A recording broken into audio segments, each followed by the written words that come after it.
Hello everyone, তোমাদের সকলকে আবারও একটি হজবরলর রান্নার রেসিপিতে স্বাগত। আমি আগে একদিন দেখিয়েছিলাম যে কিভাবে মিক্সড ভেজ রান্না করা হয়েছিল। রাস পূর্ণিমা উপলক্ষে আমার বাপের বাড়িতে ছোট্ট একটা অনুষ্ঠানের আয়োজন করা হয়েছিল, কিছুজন লোক খাওয়ানো হয়েছিল। সেখানে আমি তোমাদের আজকে দেখাবো নিরামিষ আলুর দম কিভাবে করা হয়েছিল।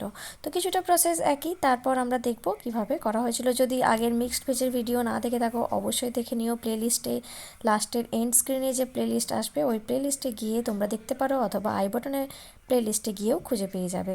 চলো আমরা তাহলে নতুন রেসিপিটা, আলুর দমের রেসিপিটা দেখতে থাকি।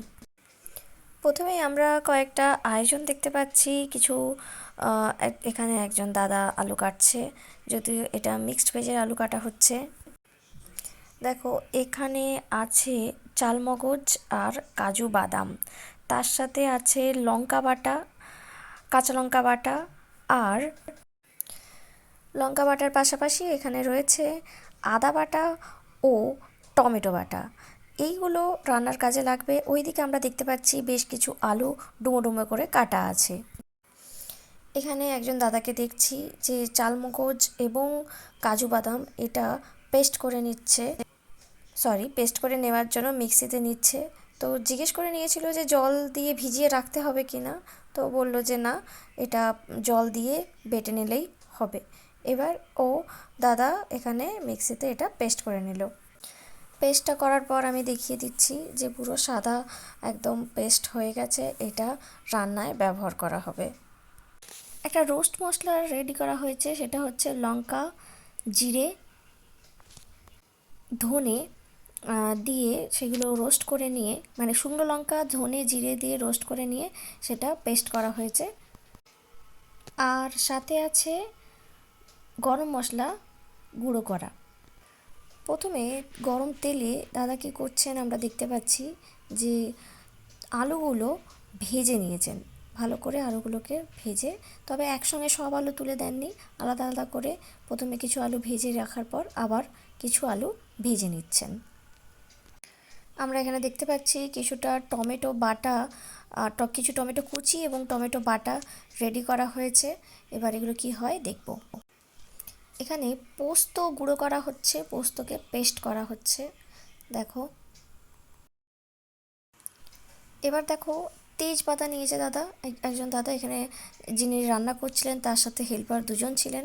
এখানে তেজপাতাগুলো গরম তেলে, তেজপাতাগুলো, আচ্ছা প্রথমে এলাচ দেওয়ার পরে তেজপাতাগুলো, তেজপাতার সাথে কিছু শুকনো লঙ্কা ভেজে নেওয়া হচ্ছে। দেখো এটা ভাজার পর কি করা হবে দেখা যাক। এখানে টমেটো যে পেস্ট করা ছিল সেই টমেটোটা দিয়ে দেওয়া হলো। টমেটো পেস্টটা দিয়ে এবং যে পাত্রটা ছিল সেই পাত্রটা ধুয়েও দিয়ে দেওয়া হয়েছে।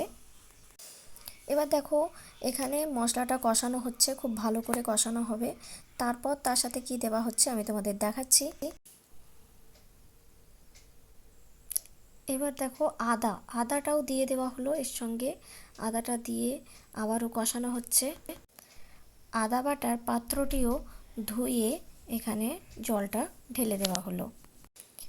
এর সাথে কাশ্মীরি লঙ্কার গুঁড়ো প্যাকেট কেটে তাতে প্রায় 1 প্যাকেট দেওয়া হলো। এখানে কোয়ান্টিটি যেহেতু বেশি ছিল অনেকটাই দেওয়া হয়েছে, আর যেহেতু অনুষ্ঠান বাড়ির রান্না তাই একটু রিচ তো হয়েইছে। এবার মশলাটাকে কষানো হচ্ছে, সঙ্গে দেওয়া হলো কিছুটা জল। এবার চালমগজ বাটা আর কাজু বাটা, তার সাথে দেওয়া হচ্ছে এখানে যে পোস্ত বাটাটা ছিল সেই পোস্ত বাটা, এবং সেগুলো ধুয়ে জলটা দিয়ে দেওয়া হলো। তারপর মশলাটা আবারও কষানো শুরু হলো।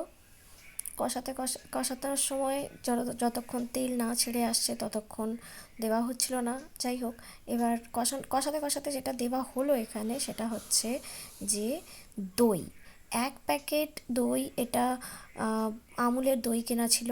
এটা যে কোনো বাড়িতে পাতা টক দই হলেও যথেষ্ট, সেটাই বেশি ভালো হবে। তো এটা তখন আমাদের উপায় ছিল না, তাই রেডিমেড কেনা হয়েছিল।